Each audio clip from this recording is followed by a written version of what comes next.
Hello, and welcome to another episode of the Profit Minds podcast. I'm your host, Dr. Stephen Kirch, creator of the Profit Minds Growth System, a unique blend of profit growth, productivity acceleration, and building robust business process for scale. In every episode, I interview entrepreneurs and small business owners from around the world with a unique story to tell. You can find the show on YouTube, LinkedIn, Apple and Google Podcasts, Stitcher, Spotify, and more. Well, hello, everyone. Today, my guest is Shannon Kelly, coach and consultant, Ashram dweller, and co-active coach trainer. And today, we're going to talk about living life on the path less traveled. What does success mean to you? Welcome, Shannon. Thank you, Dr. Stephen Kirch. It's so good to see you. Yeah, it's great to see you again, Shannon. The way I start every one of these episodes is, tell me your story, because everybody's story is so interesting. How did you get to be where you are? It's a fun question. I'll try to bottom line it. I think that my path began very early on. I was the youngest child by a lot of 8. I have 6 older brothers. My father was a 2-star general. My mother was a traditional housewife. All my siblings are boomers. I'm Gen X. And it mattered. I came out of the womb, I think, a little bit of a rebel and a questioner. And that didn't really go with... I was going to say, with a 2-star general for a dad, I think that would be a challenge. So it was a little challenging growing up. And I found that I had to really kind of carve my own path from a young age. And so I started my career as a social worker. I was very focused on social justice, particularly the rights of women and children. And I also did a lot of work with people with HIV and AIDS at a time when it was a death sentence. And in North Carolina, where the vast majority of the people that I was working with were under the poverty line, African American, and with no resources whatsoever.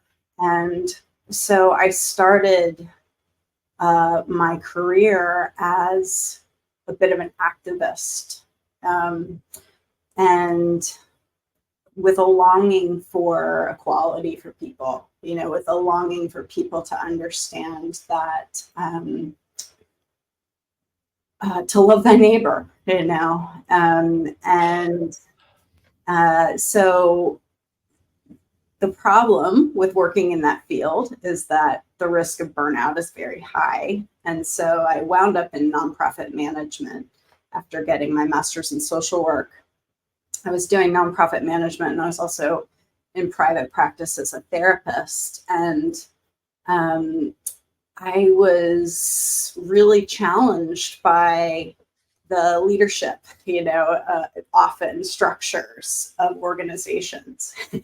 Being, as I mentioned, a bit of a rebel and a bit of a think outside the box kind of person.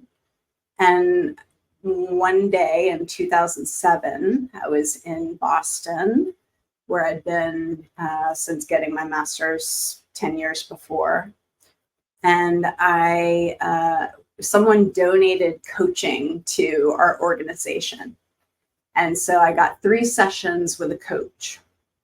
And I will never forget the moment sitting in my windowless office on Mass Ave in Boston, for anyone who knows Boston. Yep. And looking across the room at my coach and thinking 2 things. 1, she's having way more fun than I'm having. And 2, I could do that. And so I went home and I looked up coaching Boston, whatever, Googled something simple. And a fundamentals of coactive coaching course came up that was happening about 2 weeks later in Boston, and I signed up.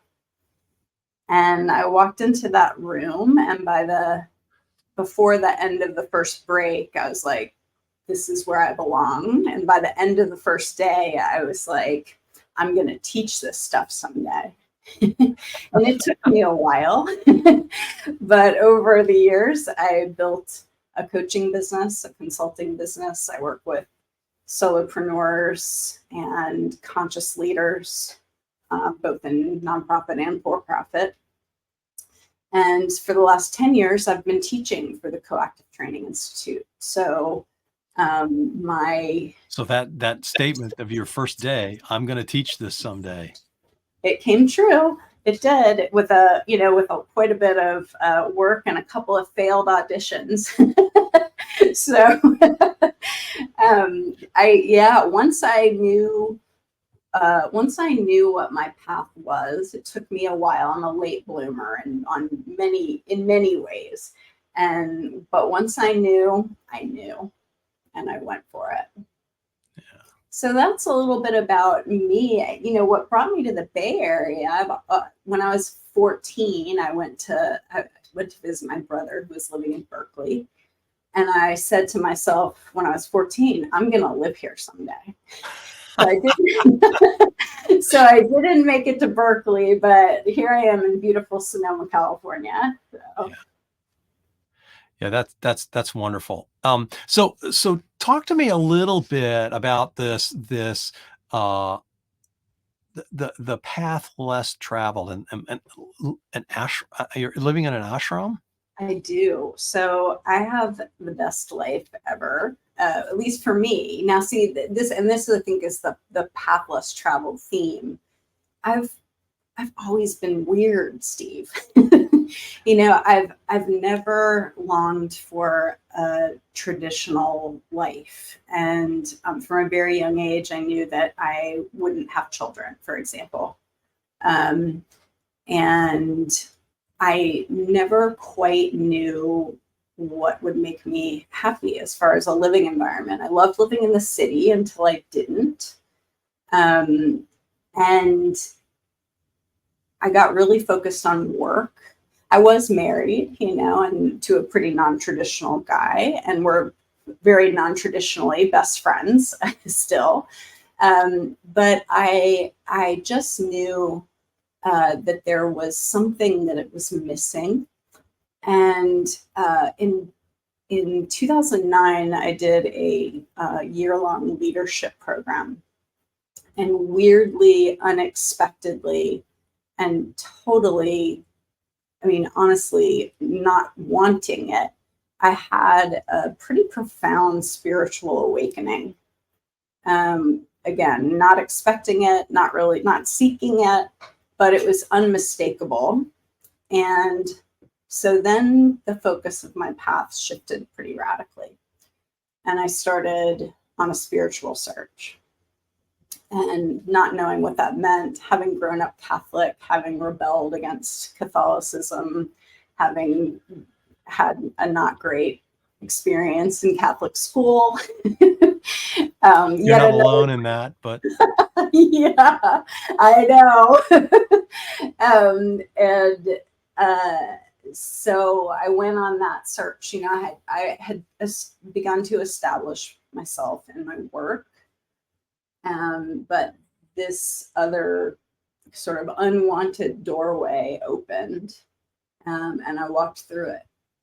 And so over the years, I went to many different teachers and places and traditions.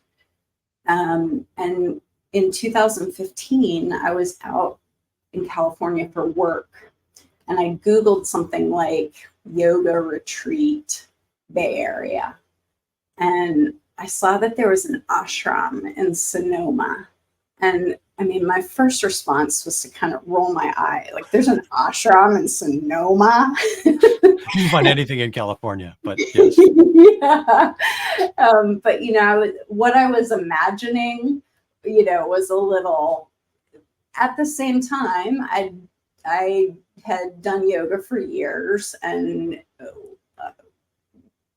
was curious. I was totally curious. I went on the website, I read about it. I was like, so there's a real ashram with a real Indian guru. Like, what is this?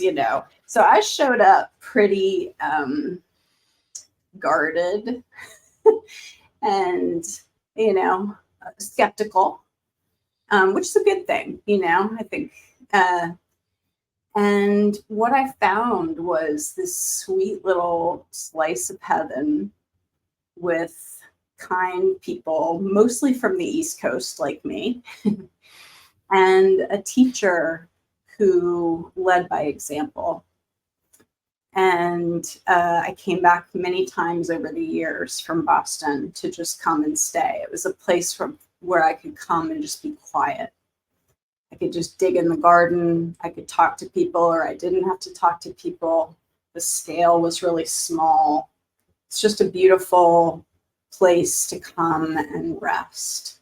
We like to say an ashram is a place of shelter from the heat of the world. And this one is. So I certainly was never expecting to live here. So life has its unexpected twists and turns. But I moved to California a couple years later. Babaji, the guru here, the teacher here, said, there's an apartment opening up at the ashram. Do you want it? And I said, no. But then I went to India and saw the incredible work that he has done there in transforming a swath of Varanasi with the generosity and goodness of all of the people here. And I was very, very moved by that. And that, among other things, made me say yes. And so I ended up moving in here about a month after the pandemic shut everything down. And I've been here ever since. Wow. And so I live my business. I work I have an office, I have a home. And then outside those doors, there's a little retreat center and a farm. And so I live a double life. Nice. Yeah. So what does success mean to you? Gosh, success to me means freedom, fun. I think most of all these days, it's about contentment. I think that I spent a lot of my early days chasing a lot of mercurial highs and lows, and those happen. I mean, life happens. But success to me is a day when I can wake up and put my feet on the floor and say, this is going to be a good day. And be basically at peace with myself, my life, my death, the shortness of my life, the expanse of my life, the people around me, and I can put my head on the pillow at night and say, it was a good day. So I think success, first and foremost, starts between the ears. And, it's nice to have enough money. It's nice to eat healthy food. It's nice to be able to do things that I choose to do. It's nice to be able to, do what I love and make a living doing it. And I'm incredibly grateful that I have those things. So I know a lot of people and work with a lot of people who are successful by all of society's standards, but they're not happy. And I don't think that's success. So part of why I want people to walk their own path is that I think each person has a unique destiny and calling, and it's not always the one that society or family or whatever has set out as the one. So part of what I do is I help people really be willing to step outside of comfort zones and explore what's right for them. Yeah, let's poke on that a little bit. Sure. One of the things that we touched on before we started recording here was the whole midlife sort of challenge, particularly for women. So I'd like to, because again, that's pushing people into a box that society expects. Yes. Talk a little bit about your perspective there. Yeah. So I've been doing a group. We're going to be starting another one actually in September called Liberating Midlife. And I started it. I mean, have you ever noticed that you start things or, that it's like, okay, maybe I'm like a half step ahead or I need this. Or we are often, Coach, best for the former version of ourselves, and right? I'm talking like yesterday. Well, yeah. I didn't say how long ago it was. Yeah. So I need to learn how to do this. And once I've learned a little bit, I can teach other people what I've learned. Exactly. And so, really like I turned 50 2 years ago. God. And, so I turned 52 and, I got to tell you, my 40s were absolutely incredible. I could not have asked for a better decade. My 50s so far have been challenging on a number of fronts. And I think that it's something that, midlife is a huge shift. And it's not something that we handle very well in this culture. So interestingly, at the ashram, 50 is it's called entering the third ashram of life. So you move from being a householder, name, fame, fortune, family, responsibilities, to beginning to draw back into oneself, to begin to renounce, the world a little bit more. And in our society, that is just, I'm at my career peak, I'm at my, and so it's just a completely different mindset. And what I've found is that people tend to fall into a couple of camps when it comes to aging. Either it's Botox and diet, and I'm going to look as good now as I did when I was 35, and, etc. I can do anything I did when I was 20 years old. There's that extreme. And then there's a sort of a societal thing, I think in particular for women, where you're just invisible. It's like you go through menopause or anywhere near it, and it's like you cease to exist, and so where is the space, particularly, again, I speak mostly for women because that's my experience. Where is the space for stepping into the wise self, the creative, the grandmother that's not necessarily the grandmother of these particular little children, but the holder of, feminine wisdom? Where do you sage instead of just age? I like that. Yeah. And how do you, I feel like my creativity is at its peak. Is it the kind of creativity that's going to make me lots of money? Maybe, maybe not, but I want to express that, and I think a lot of people do. I think women who have children, they're often, a lot of their identity is tied up in their children, and they're asking themselves, what now? It's also, I think, culturally a time of, we're in a middle age stage as a society in some ways. Our society is aging and it doesn't know how to do so gracefully. So to me, it's a fascinating conversation that I want to have with people, because we can make it up, we can make a new way. And that's my hope. Yeah. And of course that fits very nicely with you have been a rebel all of your life. Why stop now? Why stop now? Just because you reached your midlife. Yeah. Yeah. And I hope that in reaching midlife, I'm able to do it a little more skillfully than I've done it in the past. It's rebellion it's only useful if it actually creates change and doesn't just isolate people.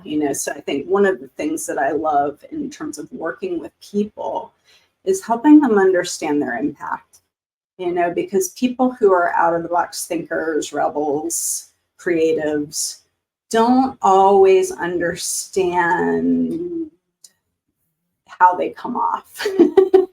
I know I didn't. I still don't sometimes. So it's so important, if you want people to listen to your out of the box radical ideas, you have to be able to meet them. You have to be able to make them right. You have to be able to hear them. So it's important. Yeah. So is that part of how you coach people then as well? Yeah, I love to work with people on things like presence, conscious awareness of, basically how to read the room, awareness of impact, connecting with the person, like really listening to people, those are the things that, if people, first of all, want to get ahead, those are going to help. Second of all, your work is going to be more meaningful when your attention is somewhere besides here. Everything's more meaningful when your attention is somewhere besides here. Yeah. So. No, that's really important for people to understand that, and it's something that I learned, pretty early on in my, I'll say, coaching career. I was still working at Intel. I did the 7 Habits of Highly Effective People. It's really what started me down the path. Yes, it's a great one. And, seek first to understand. That's right. Habit 5, right? It was the hardest thing for me to learn. It's hard. We love solving people's problems, don't we? It's not only that, but I would listen to them for 30 seconds and I'd know exactly where they were coming from. Yeah. Yes. I was completely wrong, but I would know exactly where they were coming from. Exactly. So that art of really listening and with empathy, yes, and really getting into what the other person is feeling. Yes. And how they, what matters to them. Yes. Yep. I think if more people really understood the power of listening, everything would change. To me, it's like, wars would cease. It's really that powerful of a skill and a mindset. Yeah. So if somebody wanted to get in touch with you, what's the best way for them to reach out? Yeah, you can find me on my website at shannonkelly.com. Is probably the easiest way. LinkedIn at mshannonkelly.com. Probably the best ways to get me. Okay. And do you have something to offer to the listeners? Well, let's see. Yes. And yes, and some of it is actually I'm working on a project that will be unveiled in the fall that I'm not talking about yet. But if they want to get in touch with me, reach out and let's have I'll do a 30-minute complimentary tete to talk about coaching. That's incredibly generous. Yeah. So Yeah. And that concludes our show. Thanks again to my guest, Shannon Kelly, coach and consultant, ashram dweller, and coactive coach trainer. I hope you learned something about living life on the path less traveled and thinking a little bit about what does success mean to you. I know I did. Thanks for listening. You've been listening to the Profit Minds podcast. This is your host, Dr. Stephen Kirch. Please visit www.profitminds.net for other episodes or to contact me. Thank you for your positive feedback, comments, questions, and for sharing this show with others. Thanks for listening. Have a grateful day.